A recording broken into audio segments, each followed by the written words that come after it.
राजनीति में कई पार्टियां बनी। पहले तो कांग्रेस का एक अपना स्टेक हुआ करता था, एक दो पार्टियां हुआ करती थी। चढ़ता सूरज है, चढ़ते सूरज को सबको ही सलाम करते हैं। कास्ट बेसिस है। बिहार में एक कहावत है कि जाति ही नहीं। कवायद शुरू की थी बीजेपी ने, आज राष्ट्रवाद इतना ज्यादा हावी हो गया कि बाकी पार्टियां पीछे चली गई है। आगे भविष्य में क्या नीतीश नहीं रहेंगे तभी बीजेपी इस तरह परफॉर्म करेगी? बिल्कुल, तुष्टीकरण की राजनीति की वजह से आतंकवादी को छोड़ दिया जाता था, उनको धरपकड़ नहीं होती थी। और कंबाइंड नीतीश कुमार का वोट बैंक वो टिक पाएगा भारतीय जनता पार्टी के साथ? अब आने वाले समय में बीजेपी का जब मुख्यमंत्री बनेगा तो आप देखिएगा कि विकास की रफ्तार जो चल रही है ना, 46 साल की यात्रा, करीब 4.5 दशक भारतीय जनता पार्टी पूरा करने जा रही है। इस 6 अप्रैल को भारतीय जनता पार्टी की स्थापना को 46 साल पूरे हो जाएंगे। 1980 में जिस पार्टी का निर्माण हुआ जनसंघ से, वो पार्टी आज देश और दुनिया की सबसे बड़ी पार्टी बन गई है। और 1996 से 2026 बिहार में 30 साल एनडीए गठबंधन, मतलब कितना पेशेंस, कितना धैर्य इस पार्टी ने रखा, तब आज वो दिन आया है जब अगले 10 दिनों के अंदर में भारतीय जनता पार्टी का पहला मुख्यमंत्री बिहार की गद्दी पर काबिज होने जा रहा है। दोस्तों, हमारे साथ सीनियर जर्नलिस्ट नीलकमल जी हैं और हम भारतीय जनता पार्टी पर ही इस वीडियो में चर्चा करने आए हैं क्योंकि 46 साल पूरे हो रहे हैं। सर, बीजेपी तो नेशनल लेवल पे किसने बनाया नहीं बनाया ये तो जनरल क्वेश्चन है। 46 साल में बिहार जैसे स्टेट में जहां जाति का ऐसा ताना बाना है कि मतलब कई पीढ़ियां निकल गई, उनको उम्मीद भी नहीं था कि बीजेपी यहां कभी सत्ता में आएगी, लेकिन सत्ता में आ रही है। भारतीय जनता पार्टी का भविष्य आप किस तरह देख रहे हैं? आपका तजुर्बा रहा है पत्रकारिता में, और बिहार का भविष्य अगर भारतीय जनता पार्टी के हाथ में जाए, ये दोनों सवाल हैं सर। तो पहले बीजेपी पर बात कर लेते हैं। सर, आप देखिए, आपने कहा कि बीजेपी को किसने बनाया किसने नहीं बनाया। बीजेपी को बनाया 1980 में अधिवेशन हुआ था मुंबई में, वहाँ पे बीजेपी भारतीय जनता पार्टी का गठन हुआ। उसके बाद से निरंतर जो है वो बीजेपी अपना काम करती रही। जब पहला चुनाव लड़ी थी तो 2 सीट आए थे, ठीक है, 2 से लेकर के आप समझिए कितनी सीटों पे आ गए, 303। आज करीब 16 राज्यों में बीजेपी और एनडीए की सरकार है। देश में उनकी सरकार लगातार तीसरी बार बनी बीजेपी की। विश्व की सबसे बड़ी पार्टी बन गई बीजेपी, और जो 140 साल पुरानी पार्टी है उस देखिए धीरे धीरे डिक्लाइन होता जा रहा है, हाशिए पे आ चुकी है वो। तो बीजेपी चढ़ता सूरज है, चढ़ते सूरज को सबको ही सलाम करते हैं, और वो अपने काम से राष्ट्रवाद की वजह से, और जो भारत में जो चीज़ नहीं हुआ था वो सब डेवलपमेंट का काम करके बीजेपी ने अपने मुकाम को इस तरह से हासिल किया है।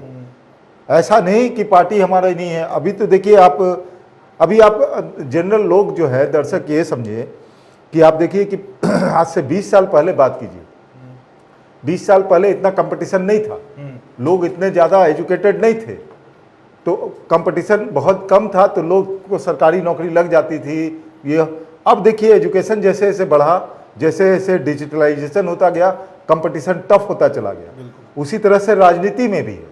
राजनीति में कई पार्टियां बनी। पहले तो कांग्रेस का एक अपना स्टेक हुआ करता था, एक दो पार्टियां हुआ करती थी, लेफ्ट भी थी, तो एक दो पार्टियां ही हुआ करती थी। क्षेत्रीय पार्टी को कोई नामो निशान नहीं रहता था, तो कांग्रेस ने एक छत्र राज किया था। लेकिन आप प्रेजेंट सिनेरियो में आप देखिएगा कई पार्टियां हैं, कई क्षेत्रीय पार्टियां जो अपना आधिपत्य रखे हुए हैं, नेशनल पार्टी को वहां पे हार का सामना करना पड़ता है। तो ऐसे स्थिति में, ऐसे सिचुएशन में अगर बीजेपी अपना ग्राफ तेजी से बढ़ा रही है तो आप समझिए कि वो किस तरह से काम कर रही है। संगठनात्मक तौर पर और पब्लिक के बीच में रह करके अपना जनाधार वो लगातार बढ़ाने का काम कर रही है। विश्व में सबसे बड़ी पार्टी का उनको तमगा मिला हुआ है, आज है भी। और जिस प्रकार से राष्ट्रवाद को लेकर के वो आगे बढ़ रही है, तो राष्ट्रवाद एक ऐसा चीज होता है, जो भी है इस देश का राष्ट्रवाद हर के अंदर है, लेकिन उसको जगाने की जो कवायद शुरू की थी बीजेपी ने, आज राष्ट्रवाद इतना ज्यादा हावी हो गया कि बाकी पार्टियां पीछे चली गई है। वो तुष्टीकरण की राजनीति में अपने आप को इतने पीछे कर चुके हैं कि राष्ट्रवाद जो है बीजेपी का हावी हो गया उन लोगों पर। अब लोगों को भी लगने लगा है कि नहीं, देश प्रेम क्या होता है, देश के प्रति हमको अपना सम्मान रखना है, इसलिए बीजेपी लगातार आगे बढ़ते चली जा रही है। अब आते हैं बिहार पर। राष्ट्रवाद चलेगा? बिल्कुल, आप देखिए एकदम चलेगा। आप देखिए 2019 का चुनाव लोकसभा का, क्योंकि हम असेंबली का नहीं, हम जनरल चुनाव की बात करेंगे। 2014, 2019, 2024 ये 3 चुनाव की हम बात करेंगे। राष्ट्रवाद आपने पूछा कि चलेगा बिहार में? बिहार में कास्ट बेसिस है। बिहार में एक कहावत है कि जाति है कि जाति ही नहीं। बिहार में सबसे ज्यादा जातीयता होती है। बिल्कुल। लेकिन जिस तरह की राजनीति हो रही थी, जिस तरह से बम धमाके हो रहे थे पूरे देश भर में, हर महीने किसी के, कभी बनारस में, कभी बेंगलुरु में, मेट्रो में, कभी हैदराबाद कहाँ, में। कहीं कहीं बम ब्लास्ट हो रहे थे। कोई कुछ कर नहीं रहा था, सेंट्रल गवर्नमेंट कुछ एक्शन नहीं लेती थी। 26/11 मुंबई हमला हुआ, कोई एक्शन नहीं लिया गया। लोग जो है ना, अब घोटाले इतने हो रहे थे, लोग त्राहिमाम हो गए थे जी सर। घोटालों से, आतंकवादी घटनाओं से। और लोग आतंकवादी, आप देखिए तुष्टीकरण की राजनीति की वजह से आतंकवादी को छोड़ दिया जाता था, उनको धरपकड़ नहीं होती थी। लोग जो है वो परेशान हो चुके थे इस चीज़ों से। उनको नरेंद्र मोदी में एक लगा, चूंकि गुजरात का मॉडल उनको बहुत पसंद आया लोगों को। तो जैसे ही नरेंद्र मोदी का नाम सामने 2013 में आया कि वो प्रधानमंत्री बनेंगे, 14 का इलेक्शन जो है पूरी तरह से उनके ऊपर कॉन्सेंट्रेट हो गया। पोलराइज हो गया सर एकदम। आप देखिए जातिवाद कहाँ रही। बिहार में भी 32 सीट आए थे उनको उस समय। बिहार जो कि जातिवाद की वजह से सब बटा रहता था, एक साथ जो है हिंदू एकजुट नीतीश होकर के साथ वोट नहीं दिए। थे। नीतीश साथ नहीं थे, तब भी। नीतीश अकेले लड़े, 2 सीट पे सिमट गए थे वो। जी सर। उनको रियलाइज हुआ कि हिंदुत्व की ताकत क्या होती है। तो हिंदुत्व के नाम पे लोग एक हुए, नरेंद्र मोदी के नाम पर। 2014 में जो सिलेक्शन किया बिहार में 32 सीटों के साथ, तब उनको समझ में आया कि नहीं, हमने सही आदमी को चुना है। 2019 में देखिए कहां गया जातिवाद। 40 में से 39 सीटें एनडीए ने जीती। जातिवाद कहां था? कहीं नहीं था। 2024 में भी आप देखिए कि बहुत सारे प्रपंच गढ़े गए, लेकिन फिर भी 30 सीट लेके आई एनडीए। कहां गया जातिवाद? आप ये विधानसभा, आप असेंबली पे आते हैं, जो 2025 का असेंबली चुनाव हुआ, उसमें आप देखिए किस तरह से कहां गया जातिवाद। इतने प्रचंड बहुमत, 202 सीटें, हालांकि 2010 से कम ही था 4 सीट, लेकिन फिर भी जातिवाद हावी था। जाति को भंजाने की कोशिश की गई। कहां गया जातिवाद? तो इसका मतलब है लोगों ने एकजुट होकर के हिंदुत्व के नाम पे वोट दिया। जातिवाद नहीं देखा, सुशासन देखा, गुड गवर्नेंस देखा। लेकिन अब आते हैं भाजपा सर, पे। तब नीतीश थे, आगे भविष्य में क्या नीतीश नहीं रहेंगे तभी बीजेपी इस तरह परफॉर्म करेगी? बिल्कुल, आपको वही ला रहा था मैं आपको। अब आप देखिए कि आज के प्रेजेंट सिनारियो में आप देखिए कि नीतीश के साथ 30 साल तक, 1996 से लेकर के 2026 आ गया, 30 साल तक निर्विवाद रूप से बीजेपी साथ देती रही। आप देखिए सबसे पहले 96 में भी बीजेपी बड़ी पार्टी थी जेडीयू से, उस समय समता पार्टी हुआ करता, लेकिन नीतीश को आगे बढ़ाया क्योंकि अटल बिहारी वाजपेयी ने उन्हें यहाँ कहा था कि मुख्यमंत्री बनाएंगे। बीजेपी ने उनको आगे बढ़ाया। आप जब भी सरकार बनी 2005 में भी बीजेपी के पास अच्छा खासा स्टेक था, फिर भी आपने नीतीश कुमार को बढ़ाया। 2005 में दोबारा इलेक्शन हुआ, उसमें भी बीजेपी बड़ी पार्टी थी, फिर भी नीतीश कुमार को मुख्यमंत्री बनाया। 2010 एक ऐसा पीरियड था कि 115 सीटें आई थी जेडीयू को और 91 सीटें थी बीजेपी के पास, फिर भी आप लेके चले नीतीश कुमार को। 2015 में तो खैर महागठबंधन के साथ, 17 में भी जब पलट के आए फिर नीतीश कुमार, तो नीतीश कुमार को ही मुख्यमंत्री बनाया। 2020 में आप 43 सीट पे समेट गए थे नीतीश कुमार, फिर भी उनको बनाया। 2025 में भी नीतीश कुमार को ही बनाया। इस बीच में अब आप दर्शकों को और आपको भी बताते हैं, 96 से लेकर के 2026 तक बीजेपी ने कितने अपमान का घूंट पिया इस जेडीयू से और नीतीश कुमार से। नीतीश कुमार ने जो राष्ट्रीय कार्यकारिणी की बैठक होने वाली थी पटना में 2013 में, थाली खींच लिया था, सबको सीएम हाउस में इनवाइटेड थे, भोज पे आमंत्रित किया था। भोज पे वो जब बाढ़ आया था, बाढ़ की राहत के लिए पैसा 5 करोड़ दिया गया था 2009 में सर। तो वो जो बाढ़ का जो पैसा था फंड रिफंड हो गया, फंड रिफंड कर दिया और भोज कैंसिल कर दिया। आप समझिए कि कितना बड़ा बेइज्जती सहा।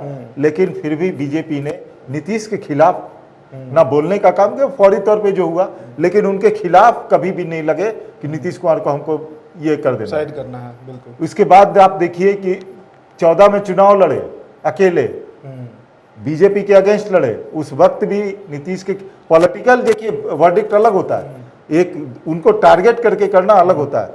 14 में भी नीतीश के खिलाफ बहुत ज़्यादा नहीं बोले, 15 में भी महागठबंधन पे चले गए, फिर भी नहीं बोले बीजेपी के लोग, अपमान का घूंट पीते रहे। 17 में जब आए तो वो भी बीजेपी का कोई नेता ने ये नहीं कहा कि आ गए वहां से, उसी मान सम्मान के साथ लाया गया।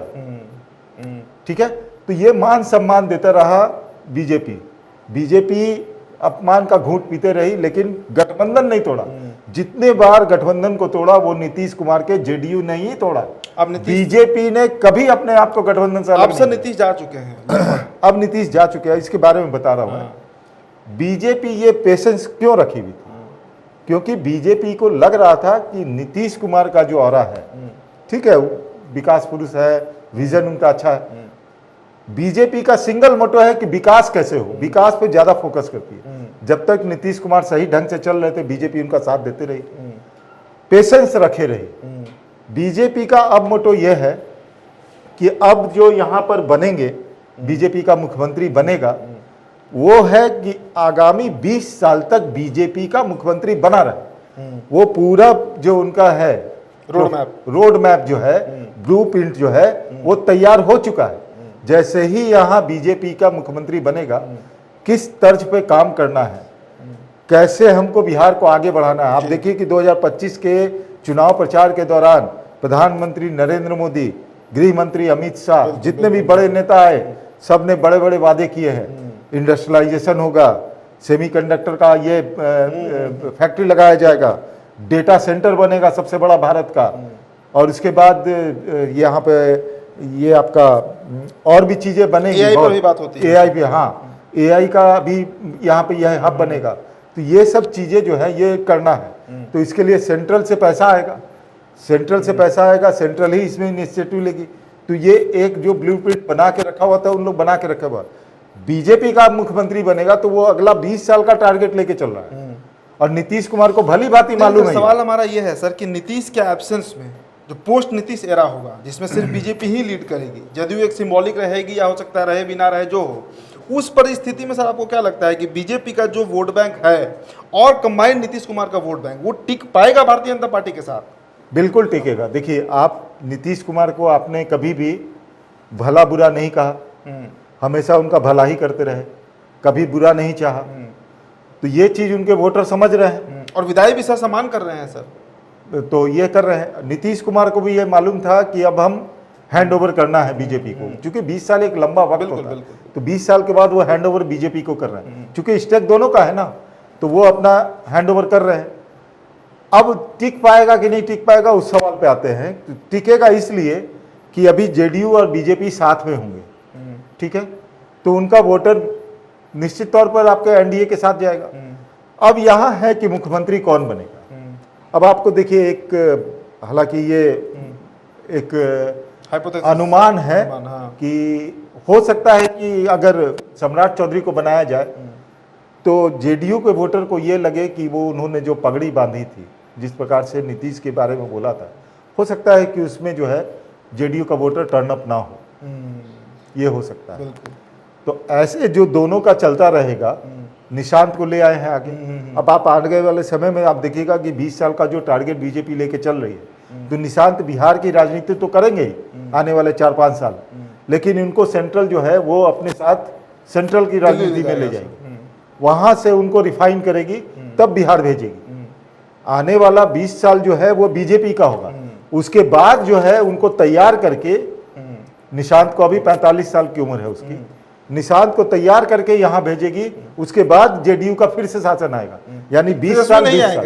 तेजस्वी का अभी लग नहीं रहा है ऐसा, जिस प्रकार का इन लोगों का तैयारी है, जेडीयू बीजेपी का जिस प्रकार की तैयारी है, वैसे में नहीं लग रहा है कि कांग्रेस या वहां गठबंधन को यहाँ पनप पाए।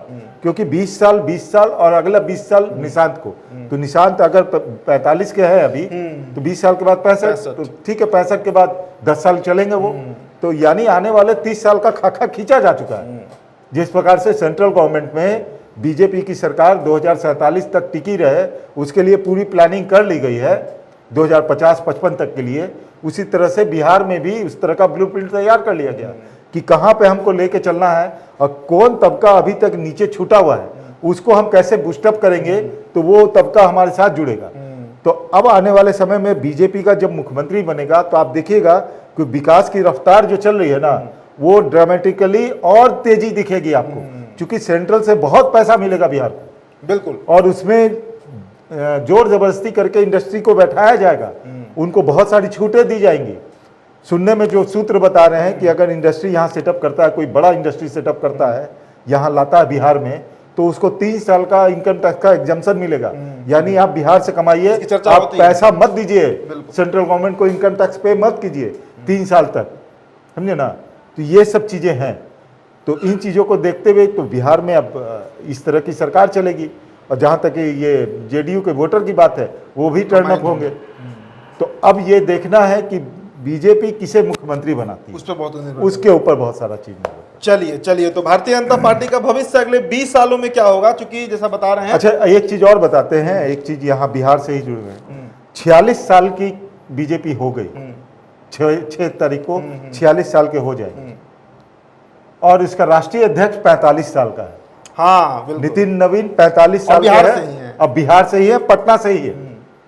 तो वो 45 साल का एक युवा 46 साल के युवा पार्टी से वो राष्ट्रीय अध्यक्ष है। बिल्कुल। तो आप युवा ही पार्टी कह सकते हैं आप उसको, बीजेपी को, क्योंकि निरंतर आगे बढ़ रही है। बाकी आप कांग्रेस को आप समझ लीजिए कि वो अब कहा जाता है ना, वृद्धावस्था में पहुंच गई।